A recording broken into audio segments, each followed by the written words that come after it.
अब इसमें प्रश्न उठता है कि सुखदेव जी तो महात्मा थे, तोता के रूप में उनको क्यों यहाँ रखा जाता है, पूजा की जाती है। ये जो सुखदेव जी परमहंस महात्मा हुए ना, श्री राधा कृष्ण जब अपने धाम में थे, गोलोक धाम में, और वो लोग जब योजना बनाए अवतार लेने की, चलो अब भूलोक में चलना है, अवतार लेके लीला करनी है, तो वहाँ राधा रानी एक तोता रखती थी गोलोक में, पालतू तोता। उसको बड़े प्रेम से रखते थे। जब भगवान के अवतार की योजना बनी तो तोते ने कहा कि मैं भी चलूंगा, मैं आपके बिना यहाँ क्या करूंगा, कैसे रहूंगा।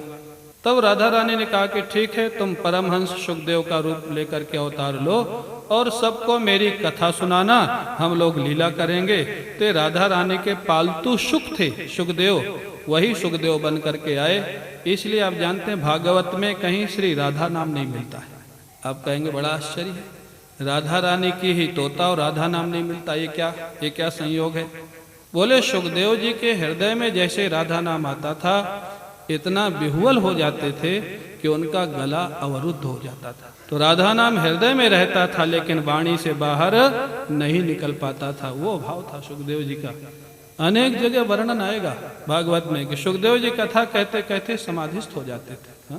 ध्यान ही नहीं रहता था कि मैं कथा कह रहा हूँ, फिर उनको जगाना पड़ता था संकीर्तन करके, जल छिड़क के। वो सुखदेव जी महाराज।